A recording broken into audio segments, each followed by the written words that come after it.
Do you believe in love at first sight? What about love after experiencing the pain of a broken marriage? No, you have not turned on the wrong show. Today in Stories of Hope, you will see how love and faith walk hand in hand. Stay with us as we uncover their journey of faith, love, and renewal.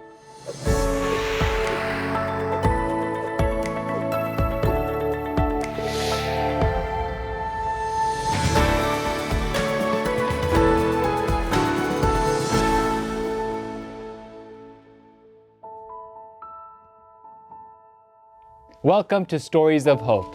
Today's episode is all about how God can bring people together in very unexpected ways.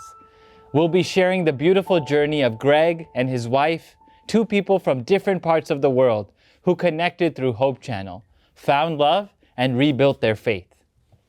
I have a question for you all. Okay, this is a really important one. Do you believe in love at first sight? Oh, I know it's a tough one. it's controversial. I'd say Felipe should go What first. do you think? Okay, so I would say yes. I Okay. do believe it, and I do think it's possible. And I've seen friends who actually met, they fell in love in first sight and still together to this day. Was that Yeah. your story? It was one of my stories. It wasn't necessarily love at first sight, because I saw a picture of my wife, and then I pursued my friend, so we could meet. Wow. And we've been married for almost 16 years. Wow. So, yeah. Was it online or like initially, or was it just first? No, it was back, like I saw a group field trip. Oh. And one of my friends took a picture of who's today my wife. Okay. And I was really intrigued to meet her. This is Wow. before So- online was a very big thing, right? It was Also, before online was a let me big mention thing. that Yes. part too. That's Hannah, very true. I see you have some thoughts there. Yeah, I love your story, Felipe, but Yeah. as romantic as love at first sight sounds, I don't believe in it. Wow. Okay. I think you can have a spark at first sight, you can have connection at first sight, attraction certainly, Yeah. but to love someone is to know someone, and you can't know someone just by looking at them. I think you have to form that relationship. Yeah. Puya, what do you think? I'm curious to hear your thoughts. I think they both have good arguments from both sides, right? Yeah. In one way you could say infatuation at first sight, Yeah, right. which grew into love. Right. Yeah. Right. You know? And in the Bible we have examples of people who fell in love, and immediately were attracted to each other. Yeah. So What I wanted to say was, and this is how I feel, right, about the topic. If someone says they love someone or they feel it in that moment, like I really love them, that may be their version of love, right? That's because I think everybody experiences love differently. If they really are convicted and feel it, Yep. who am I to say you're not in love, right? How long it lasts and all these struggles that come along with it, that's life. The love can be there in the beginning, but there's a process that you have to work through, right? And I think also comes from person to person. Yeah. Because my experience tells me something different and makes me see things in a different way. Yeah. Hannah's perspective makes her see things in a different way. Yeah. And there's this saying also, like, understand your partner's or your friend's love language, which means it's different for everyone. Yeah. So even the eyesight, the view of love is different for everyone. So it could be different things. So that's why I could be right, Hannah could be right. Sure. There's so many ways to take this, right? And I think the most important part of, I love your ideas and you guys sharing, I love the thoughts, but now we're in a new age, right, where there's so much technology, right? Now a lot of people really, truly are meeting that way. Our story has a lot to do with that as well, being long distance, Right. being from two different countries, meeting online, and then getting to know someone that way. So that's another element of really learning what love is and starting even virtually from there. That's true. I think many of us have experienced long distance relationships. I know I have. I was in a long distance relationship for a couple years, and it's one of the hardest things to go through as a couple, but it makes you stronger. And I will stand by this every day. It is worth it for the right person. You can make it work together, certainly. Yeah. Thank you so much, guys, for talking. I love your thoughts. I know we could talk all day about these topics, and it's wonderful.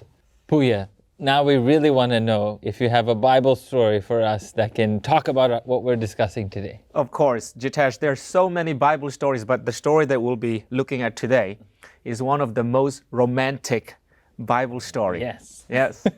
So, dear friend, as we look at this story, we will see that patience and faith play a huge role when it comes to love and life. So I want to invite you to stay with us as we look at this beautiful Bible story of love.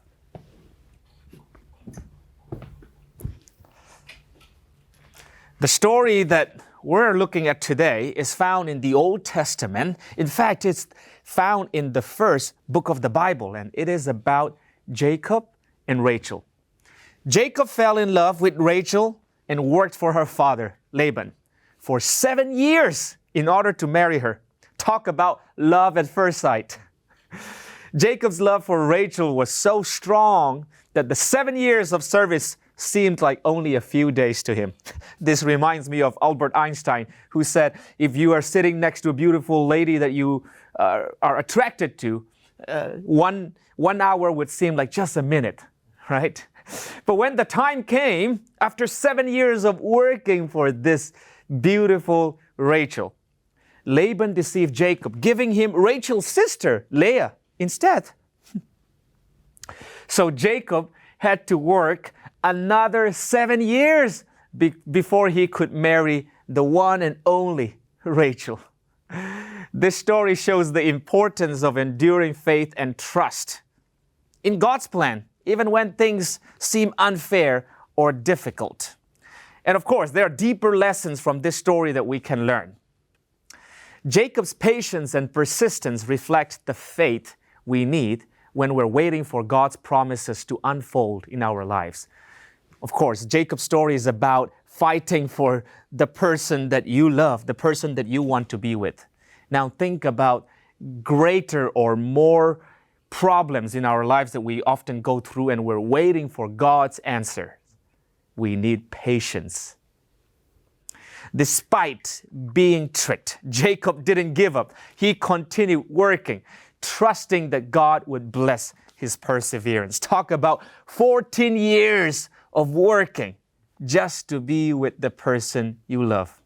Jacob's journey to marry Rachel is also a lesson in humility and resilience, reminding us that love and faith often require sacrifice and patience. Now, let's connect Jacob and Rachel's story to the practical lesson that we want to learn from this episode, as well as a real-life story that Jitesh introduced us to at the beginning. So just like Jacob's patient pursuit of Rachel, the couple in the story that we're about to listen today also had to overcome many obstacles, and they had to trust in God's timing through patience. They found a love that was guided by faith. So, Jacob's story reminds us that patience and faith can lead to blessings beyond what we imagine. If you're looking for answers or seeking guidance through a difficult time while you're waiting on God's promises to be fulfilled in your life, you may be wondering, what can I do while I'm waiting for God to answer my prayer? I have an answer for you. We have hope.study, a website where we have many Bible resources that can help you grow in your faith so that you can allow God to speak to you while you're waiting on Him. Stories like Jacob and Rachel give us wisdom and strength for the journey. So, once again, I want to invite you, friend, please visit us at hope.study today and take the next step forward in deepening your faith. And maybe, who knows, while you're waiting for God to answer your prayer, you'll find strength along the way. Jitesh, we have many more practical lessons for us to learn from this episode, right? Yes. The first thing I was thinking was Jacob did it again for another 7 years. That's right. I don't know, man, if I could do that. That's pretty tough for him to do. Stay with us. We have more to share after the break.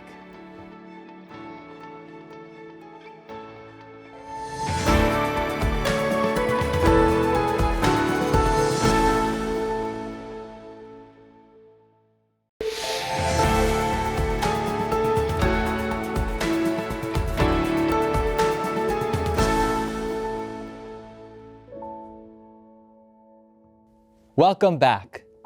We've just talked about how faith and love can bring people through the toughest challenges. Felipe, I hear today's story is quite special, right? And it also explains about how relationships happen today. You know, Jitash, it's actually fascinating to see how people connect nowadays. About 40% of couples meet online, which is a huge leap compared to just 10 years ago when it was around 10%. But what's really interesting is that in the middle of all this change, there is still a deeper, more meaningful connections being made in unexpected ways. And today, we're going to witness a story that shows just how powerful that can be when faith is involved. Let's take a look at this inspiring journey. I am from Poland. I grew up during communism time. It was difficult time, but people was very close together. I remember when I was a child and I attended to Catholic church. It was more that tradition than this real contact with God. Maybe it was reason that I began to look for another church. I grew up in the Adventist church. My father actually was Baptist and my mother was Adventist, and I went to church on both days. When I started college and started seeing all of the temptations, then I was drawn in, and before I knew it, I was full-blown into a sinful lifestyle that I don't know how to get back. So I spent the better part of 20 years away from God, away from the church. Once I got married and I settled down, and I wanted to have a fruitful marriage. Thought I was madly in love. I think she loved me too, but more she was just looking to get out of her home. We tried to do things our way, but it wasn't God's will, and it wasn't God's way, and it ended badly. When I get first-time marriage, I was thinking, this is the man which I want to be my entire life. The reason of my divorce was the fact that my husband had a child with another woman. I was alone with my small son. It was very difficult. I think that it was a miracle when one day I wake up, God touched my heart. From this moment, I began to learn more and more and more about God. I met some Adventist person and I bought my first Bible, and it was fascinated. I read Bible almost all day. It was amazing for me because I discovered the truth of God. So it was first step to take decision, okay, I want to be baptized according to God's word. I start watching Hope Channel and I felt connection with this international Hope Channel family. When I first began coming to church and trying to find God and work my way back, I actually found out about Hope Channel, and I went to the Hope Channel website and would watch the shows on my tablet. I was at home one Sabbath night, feeling sorry and lonely, and I decided I'm going to look online if there are any Adventist dating websites. She had joined maybe a month or 2 months before me, but every time that I logged on to this website, her photo was always in the center of this. So I decided, okay, I'm gonna send her a little virtual wink and see if she replies. And lo and behold, she did. Do you realize that I am from Poland? Ocean divide between us. But he applied. Everything is possible if it is God's will. I began earnestly praying and asking God, is this the woman? We began speaking of Hope Channel right about that time. I would open my tablet and watch Hope Channel on it, and then we would speak some about, okay, I watched this show, what did you watch? For me, it was quite thrilling that we could watch the same thing and speak of it. Greg asked me if I would love to be his wife, and I answered, tak. It means yes. You know, when I was thinking about our life together, I was thinking, okay, I have this habit. I watch Hope channel. I am truly happy because now it is our habit. When we decide to put God first place in our marriage, it was the best decision. Wow, it's an amazing story to see how God uses all things for good. From painful experiences to entertainment choices, there's no doubt that He's working on our lives, working right now, building something great. Talking about being used by God, I want to invite Sarah to join us here.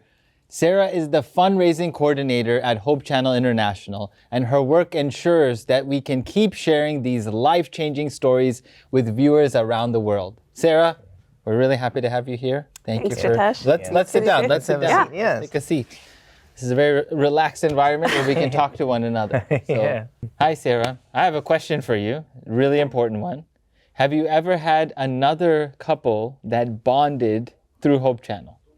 Yes, actually, we've had quite a few. Wow. Yeah, and it's pretty amazing to see, many times in the couple, one will kind of be on a spiritual journey. Mm-hmm. And on that spiritual journey, God miraculously puts Hope Channel in their lives. Wow. So they'll start consuming the programs and everything. Mm-hmm. And then they want to share it with their spouse or their, significant other.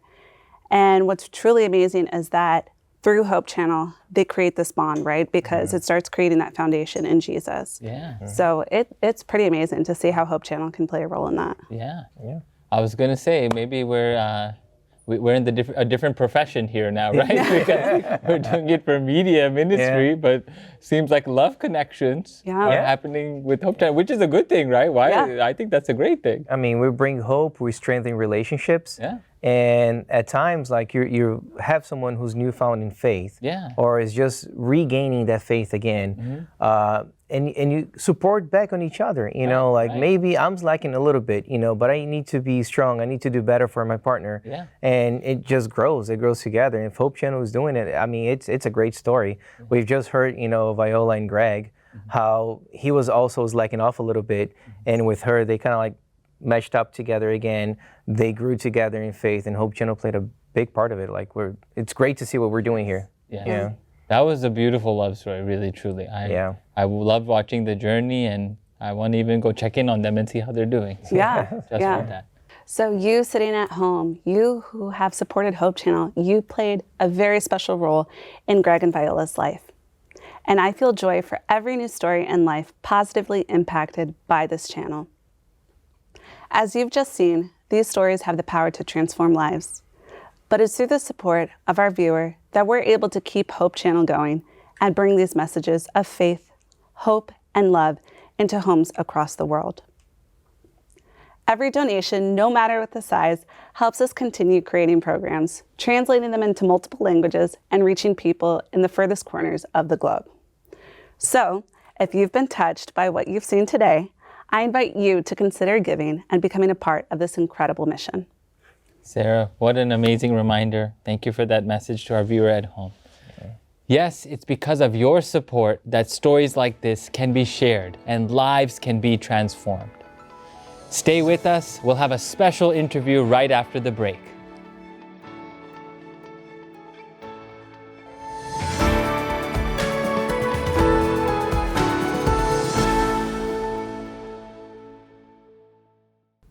Today, we have some exciting news from Hope Channel Africa, where incredible programs like Teen Gospel Live are transforming the hearts of young people across the continent. With its wide reach, Hope Channel Africa offers programs for all ages, including teens navigating life's challenges, empowering them to connect with their faith and with each other. Let's take a closer look now at how Teen Gospel Live is inspiring a new generation of believers. Teen Gospel Live is a Christian lifestyle magazine where we equip teens to grow in Christ and develop an understanding of His will. The series is aimed at teens and offers them a platform where they can learn a variety of different things. Each episode explores 3 themes. We talk about the issues that are close to the hearts of the teens. And then if it happens that maybe the person is a minor, then arrest is the last resort. As serious as some of our topics may be, we still find a way to have a cool and exciting time. by having musical talents represented by young musicians. Basically, we influence ourselves with our own capacity of the music we know. By playing games with the guests and presenters regarding their biblical and musical knowledge. All the way, my yes, And essentially, a young viewer is given an opportunity to interact with an experience of entertainment and knowledge about the world around them. The series was hosted by Linda Guhle Maimela and Owami Kunene. How inspiring. It is so great to see how Teen Gospel Live is helping teens find hope and find purpose through their faith. And you can be a part of this life-changing mission too. Just scan the QR code on your screen or visit our website to learn how your support can bring even more hope to young people across the globe. And stay tuned as we bring you more uplifting stories from Hope Channel around the world.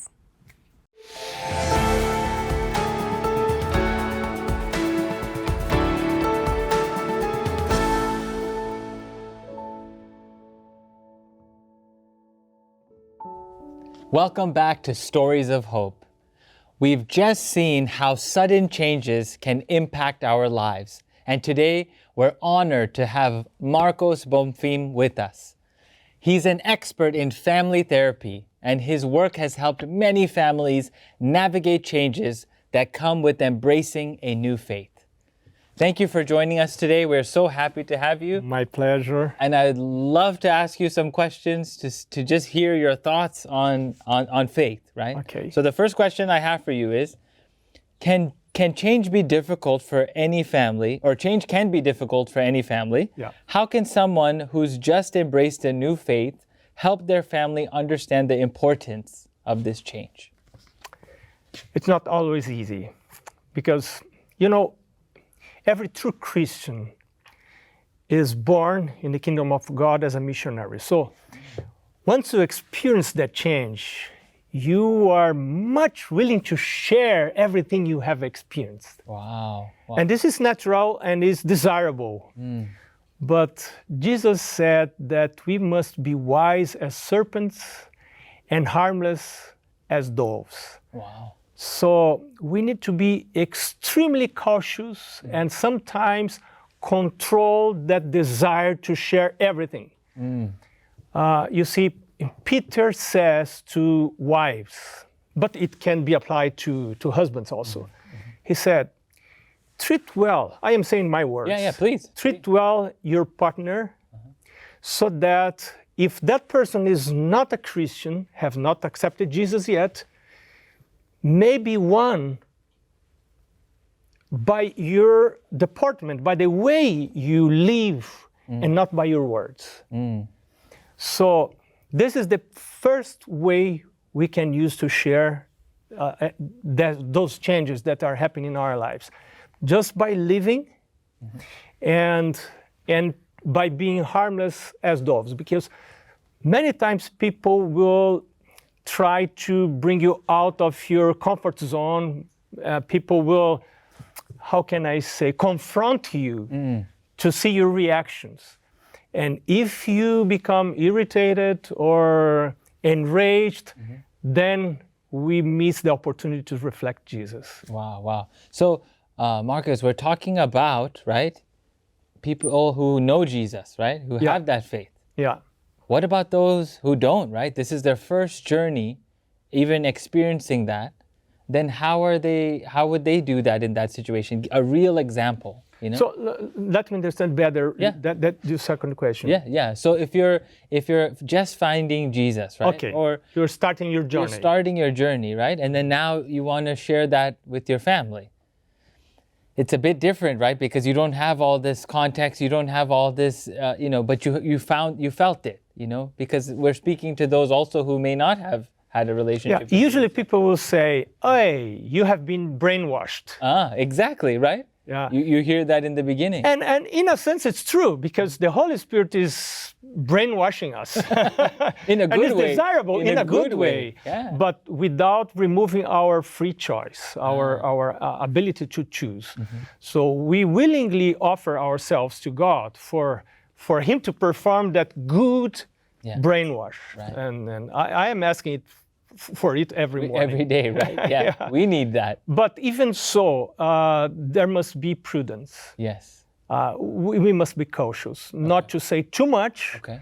but to reflect. Ask Jesus, help me to reflect you. Yes. By the way I talk, the way I look, the way I do things in normal ways of life. So you're saying, instead of trying to, maybe if you've just found, right, or you're just discovering for the first time this faith, right? Yeah. The best way to do it is not even by using so many words, right? Yeah. Is that what yeah, unless people ask you specifically. Yeah. And I have learned with my father, when people ask you things like that, Yeah. It is useful to answer less than they expect, not more than they expect. Mm-hmm. And in this way, they will not feel themselves challenged. Yeah. So it's better if you answer less Yes. than they expect. So what role do you think, patience plays in this process? Oh, this is a key. This is a key component. You really need to pray more, talk more to God and to people in this moment. And let me tell you something. I really believe that the closer a relationship, the less you use words Wow. to share Jesus. Wow. Sometimes the only way to share Jesus is to use words, because you met someone, you meet someone, and it's the only time you will see that person, then you need to use words. Yeah. But the closer the relationship, the less you should use words. Wow. Marcus, thank you so much for being with us. I'm going to carry that last phrase with me, because that means a lot, right? Let's use our actions. Yeah. They'll speak louder much more, right? Yeah, that's true. And thank you everyone for watching today. Today's conversation shows us that sudden changes can impact our lives, but they also bring opportunities for growth and transformation, both spiritually and within our own families. If you've experienced a recent change in your faith,